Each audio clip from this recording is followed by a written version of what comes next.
Do you want to play a commander that combines spellslinging with a combat-focused strategy? Have you been looking to play a deck that heavily interacts with creatures while also punishing decks that have a low creature count? Do you like the idea of casting big, devastating spells turn after turn for free? Then I think it's time we hit hard and cast big with Magar of the Magic Strings.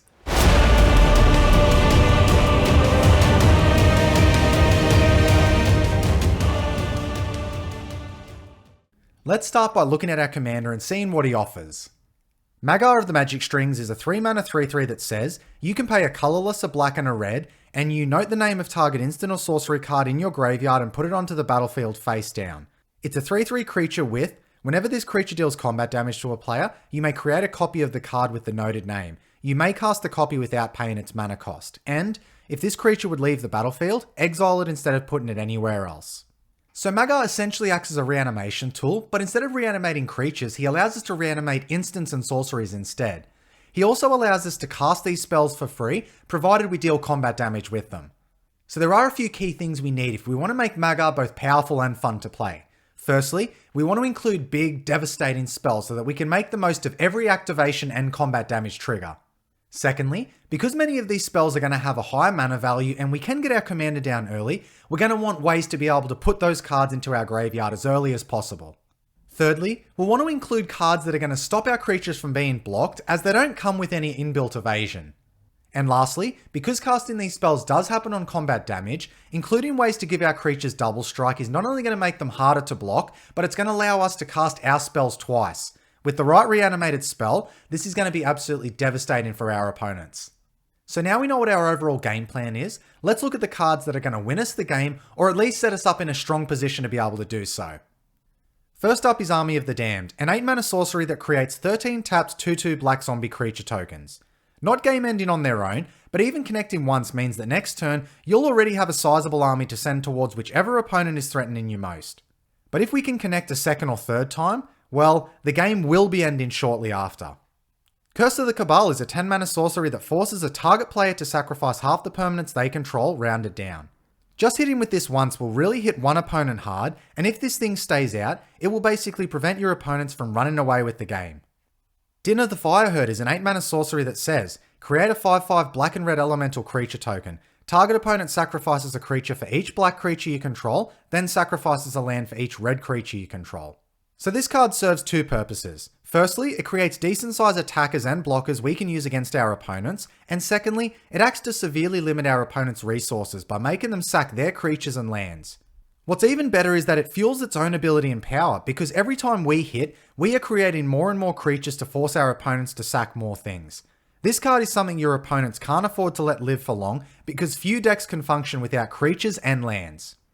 Skullstorm is a 9-mana sorcery that gets copied for each time we've cast our commander and forces each opponent to sack a creature. For those that can't, they lose half their life rounded up. Our deck is largely commander-centric, so this card rewards us for our commander being targeted and removed. Not only this, but it also acts to remove creatures and blockers for our other reanimated creatures to get through, and once our opponents are out of creatures, their life totals start to drop very quickly with this card. Rise of the Dark Realms is a 9-mana sorcery that is our reward for killing so many of our opponent's creatures. It says, put all creatures from all graveyards onto the battlefield under your control. Once a format staple of years gone by, the high casting cost is what has caused it to fall out of favour for many. Luckily for us, we intend to only pay 3 mana for it, and regardless of how you feel about its casting cost, very few deny its raw power, especially in a deck that plans on killing creatures often. Depending on the decks you play against, this could turn the tides in your favour with one hit, especially late game. Our last win con is Savage Beating, a 5-mana instant that can only be cast during combat. It says, choose one. Creatures you control gain double strike until end of turn, or untap all creatures you control. After this phase there is an additional combat phase. You can also pay an additional 2 mana to entwine it and do both. So if we reanimate this using Magar and it connects with a player, we go infinite by choosing the extra combat mode and continually beating that opponent until they are dead. If all our opponents can't block, say because the creature is unblockable, then we just win the game on the spot. Outside of this scenario, we can also use this as an expensive but effective combat trick, which combined with some of our other win cons, may also just win us the game then and there. And that covers our main win cons. Now let's look at the cards that are going to provide us card advantage, as well as get the key cards we need into our graveyard. Thrill of Possibility, Tormenting Voice, and Wild Guess are all 2-mana spells that draw us 2 cards, but require us to discard a card as an additional cost. This is perfect for what we need, as this can let us dump any expensive cards we have in our hand for our commander to reanimate, while also drawing us more playable cards, which will be important in the early to mid game. Cathartic Reunion is a 2-mana sorcery that draws us 3 cards at the additional cost of discarding 2 cards, helping us draw and discard a little deeper. Cathartic Pyre is a 2-mana modal instant that either lets us deal 3 damage to a creature or planeswalker, or we can discard up to 2 cards and draw that many cards. So Pyre acts as interaction as well as card filtering, depending on what we need at the time, which can be quite useful if we need to dump a big spell or remove a blocker for one of our reanimated spells to connect. Faithless Looting is a 1-mana sorcery that lets us draw 2 cards, then discard 2 cards, whilst also being able to be flashed back for 3 mana. A great card to have in our opening hand accompanied by a bomb spell. This is very efficient filtering that even makes good discard fodder thanks to its flashback ability. Ransack the Lab is a 2-mana sorcery that says, look at the top 3 cards of your library, put one of them into your hand and the rest into your graveyard.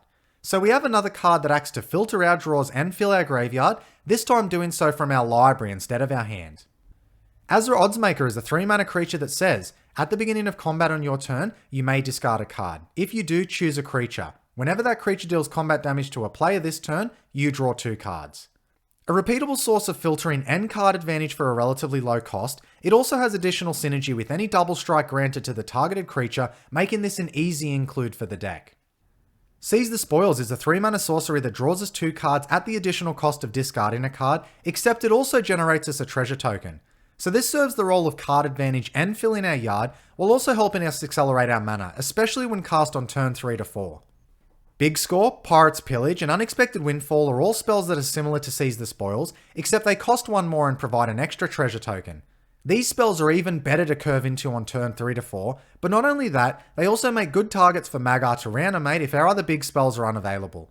Being able to draw, discard, and generate treasures turn after turn will go far in helping to keep the engine going.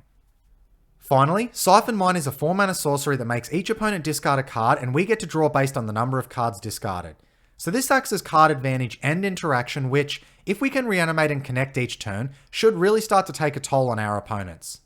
And that covers our card advantage and discard package. Now as you can see even this early, we want to be able to activate Magar's ability early and often. So let's look at the cards that are going to help us to do that. Arcane Signet, Felwar Stone, Fire Diamond, Rakdos Signet and Talisman of Indulgence are 2-mana rocks that provide us with the coloured mana we need to activate Magar's ability. Dockside Extortionist is a 2-mana creature that generates treasures based on the number of artifacts and enchantments our opponents control when it ETBs.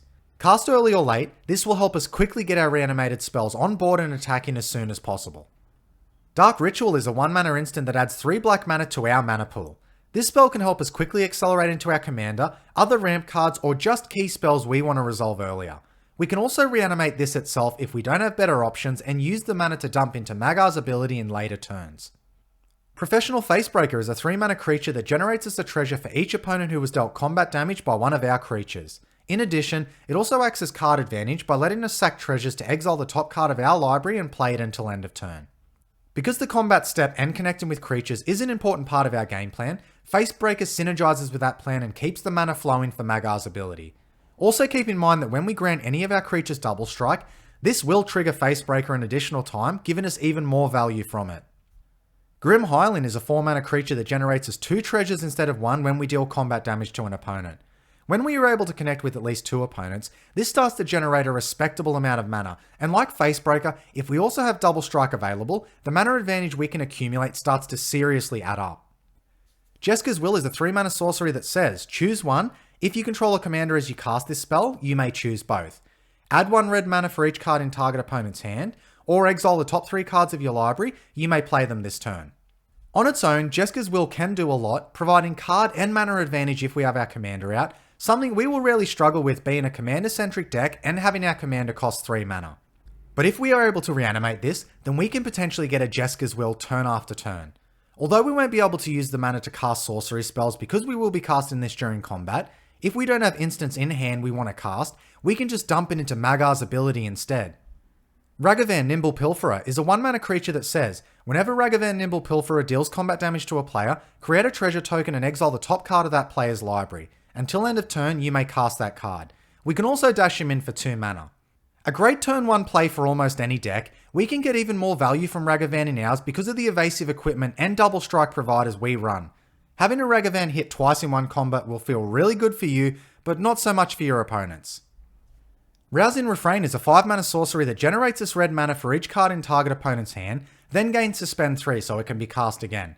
But we can also pay 2 mana instead to give it Suspend 3, meaning on turn 5 we can have this cast itself for free, potentially generating us a good chunk of mana that most importantly doesn't go away between steps and phases. Why this is particularly important is that if we discard this then reanimate it with Magar, when it connects we get to use the mana in our second main phase for sorcery speed spells. So this puts your opponents in a predicament if you suspend it on turn 2. If they let it resolve turn 5, you get a big hit of mana. But if they counter it, now it's in your graveyard to reanimate. Rousing Refrain should serve you well at all points in the game. Last up is Brass's Bounty, a 7-mana sorcery that makes us a treasure token for each land we control.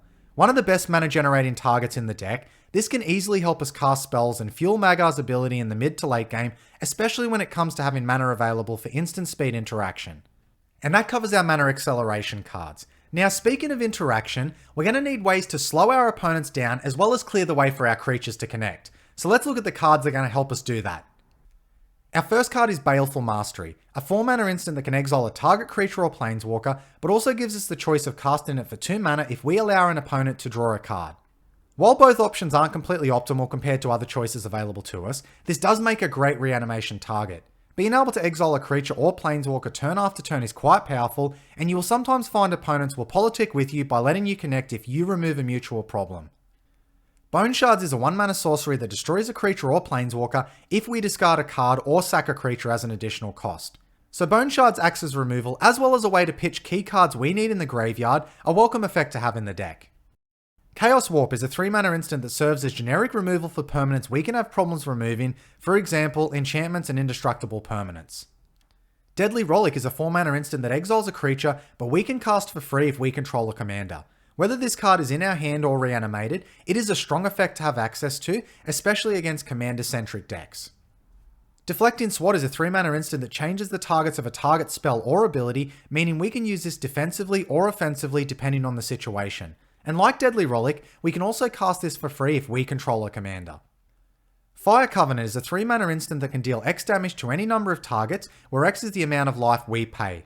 In a deck looking to connect, this is one of the best interactive spells we can have access to, as it not only removes problem creatures, but it also clears the way for our reanimated spells to get in.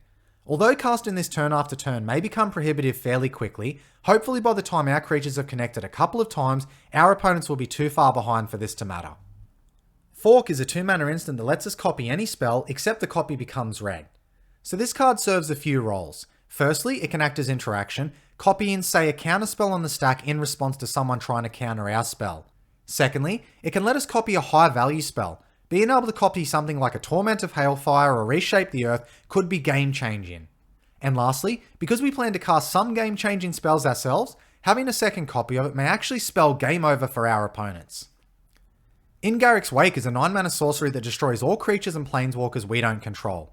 With such a high cost, we will mostly try to get this in the graveyard as early as possible, but if we can get it out and connecting with an opponent, we should be able to keep the way open for it and our other reanimated spells to keep connecting.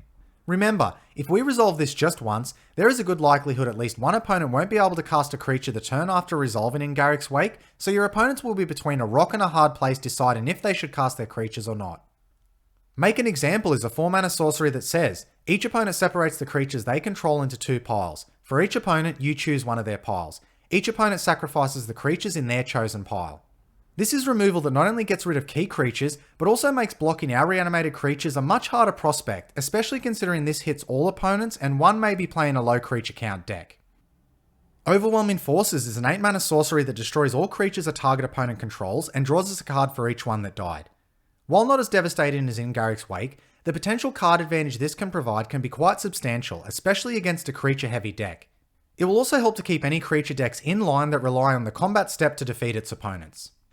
Terminate is a 2-mana instant that can destroy a creature. Simple, effective, and cost-efficient, we want a good density of these creature-specific removal spells to support our game plan.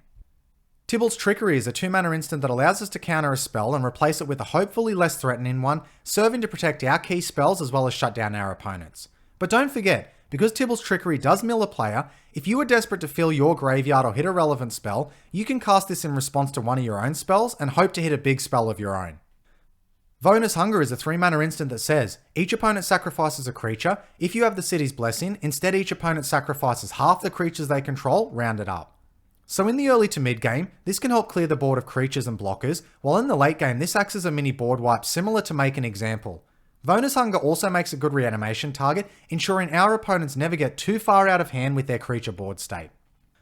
Last up is Wit's End, a 7-mana sorcery that forces a target opponent to discard their hand. For almost any deck, being targeted by this will severely slow their game plan down, but you will want to make sure you either target the player most ahead or the one whose strategy is most threatening to your own. For example, a heavy control deck with a lot of creature removal. And that covers all our interaction. Now let's move on to our utility cards, cards that will enhance our game plan or help us get to victory quicker. Up first is Cloak of the Bat, a 2-mana artifact that grants one creature haste and flying, meaning it provides us evasion as well as a way to connect with a reanimated creature if we brought it back that turn. This will be quite useful when the game goes long and we are up against control decks who keep wiping the board. Key to the City is a 2-mana artifact that we can tap and discard a card to make one creature unblockable until end of turn. In addition, when it becomes untapped, we can pay 2 mana to draw a card. So Key serves as evasion, a discard outlet, and a card advantage source, probably making this one of the best utility cards we run with regard to the versatility it provides us. Also remember, the unblockability it grants can be provided to your opponent's creatures, so keep this in mind if you need an opponent's help to take another opponent out. Prowler's Helm is a 2-mana artifact that prevents our creature from being blocked by anything but walls, which essentially reads as can't be blocked. Swiftfoot Boots is a 2-mana artifact that grants a creature haste and hexproof. Early, we can use this to protect our commander, which is important in a commander-centric deck, but once we start reanimating spells, this will help us connect with them right away. Sword of Feast and Famine is a 3-mana artifact that says, equipped creature gets +2/+2 and has protection from black and from green, and whenever equipped creature deals combat damage to a player, that player discards a card and you untap all lands you control. So Sword provides both a form of protection and evasion which, while not always the most reliable, does provide a powerful effect in being able to untap our lands. This gives us the chance to either cast more spells in our second main phase, or even better, activate Magar to reanimate more spells. While this equipment is more expensive overall compared to our other options, it provides a very powerful effect and makes a great late game piece against value decks we might struggle to keep up with. Thieves' Tools is a 2-mana artifact that grants a creature with power 3 or less unblockable and makes a treasure upon ETB. Because our reanimated creatures are exactly 3 power, this lines up perfectly and allows them to connect untouched while also ramping us a little, making this a good turn 2 play to curve into. Trailblazer's Boots is a 2-mana artifact that grants a creature non-basic landwalk, which should mean that this can connect with any opponent, or at the very least one. Zephyr Boots is a 1-mana artifact that grants a creature flying and allows it to draw a card and then discard one when it deals combat damage. This is exactly in line with what the deck wants to do, so Zephyr Boots should help ensure we keep filling the graveyard with the cards we want. Need for Speed is a 1-mana enchantment that lets us grant haste to a creature if we sacrifice a land.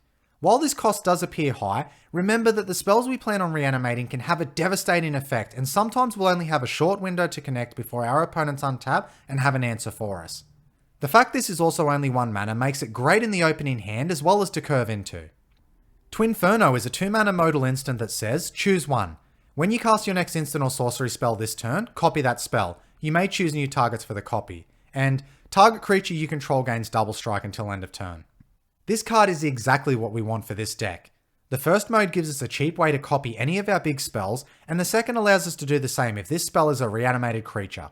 In addition, if we reanimate Twinferno itself and connect, we can order the triggers so that it will copy our next best spell we cast. Lizard Blades is a 2-mana equipment creature that has double strike and can provide double strike to a creature when equipped. Cheap to get down early, attached to the right creature, this can quickly have devastating effects. Spectacular Showdown is a 2-mana sorcery that gives a creature a double strike counter and goads it until our next turn, but can also be overloaded for 7 mana. Most often we will cast this for 2 mana and target one of our own creatures, but there will be times where putting this on an opponent's creature will save your life or end another opponent's, for example, by placing it on a Voltron commander ready to one-shot kill someone. Bonus Round is a 3-mana sorcery that lets all players copy any spell they cast until end of turn. So as you've probably seen by now, we have quite a few spells we'd love to copy. Therefore, casting this, then connecting with our reanimated creatures should cause some serious problems, but even more so if we reanimate this as well. Remember that Magar will have each connecting creature trigger separately, so you make sure bonus round resolves first to ensure every other spell gets copied afterwards. A few turns of this should easily ensure the game is yours. Praetor's Grasp is a 3-mana sorcery that allows you to search your opponent's library for a card and then be able to play it at any point. This is the ace in the hole you will always be happy to have, though this gets even better if we reanimate it, tutoring what we need from our opponents turn after turn. Reanimate is a 1-mana sorcery that lets us put a creature onto our battlefield from any player's graveyard, then we lose life equal to its mana value. For 1 mana, this has always been a powerful effect, but now with Magar, we have a chance to do it repeatably. This deck runs a lot of creature interaction, so being able to kill our opponent's creatures, then bring them back to serve us will be both fun and powerful. Anger is a 4-mana creature that grants our creatures haste if it is in the graveyard and we control a mountain. Almost all of our card advantage spells require us to discard a card, so it shouldn't be difficult to get Anger into our yard, and once it's there, it becomes much harder to interact with than a permanent on the board. Our last utility piece is Underworld Breach, a 2-mana enchantment that gives all the cards in our graveyard escape 3. This deck plans to discard and have spells hit the yard often, so Breach will often be a key play in the mid to late game to recur important spells to help us get across the line. And that's all our utility pieces. Now let's look at any key lands that help contribute to our game plan. Hagra Maulin is a 4-mana sorcery that can destroy a creature, though we can pay 3 for it if an opponent controls no basic lands.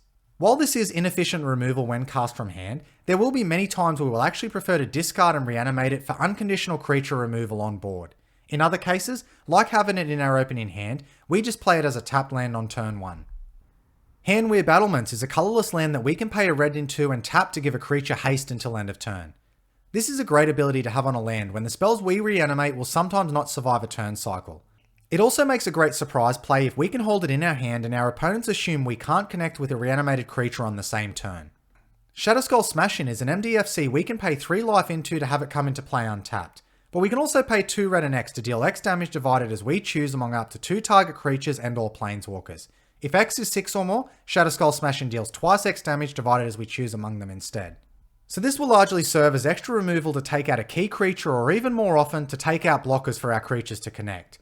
While expensive for the cost, having it attached to a land which can come into play untapped makes it worthy of inclusion.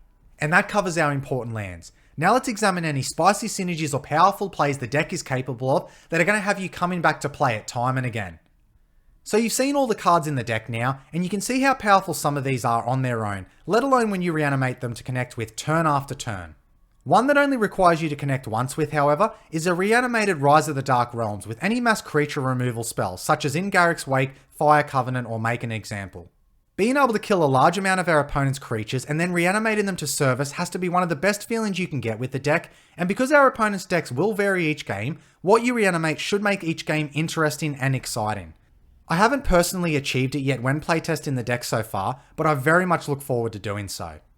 The last powerful play I want to discuss is simple yet still very satisfying, and that is granting double strike to key reanimated spells. I love the idea of Army of the Damned hitting twice and making an army of 26 2/2 zombies. Imagine hitting twice with Din of the Fireherd, creating some big blockers while forcing an opponent to sack at least 3 lands and 3 creatures. Even giving bonus round double strike means each spell cast after it will be copied an additional 2 times. There is so much value to be had from getting double casts from all your spells, and I'm sure you'll enjoy it once it happens to you. And that's the deck. Magar of the Magic Strings pulls you in a unique direction in that it asks you to care about casting big spells, while also having a combat-focused strategy. In addition, having a reanimator sub-theme but for spells instead of creatures makes this a breath of fresh air to both build and pilot. With the right spell reanimated early, this deck can produce some powerful effects quickly and most importantly, repetitively. So if you've been looking for a deck that can cheat big spells into play, but does so in a way that is unique to anything that's come before it, then this is the deck for you.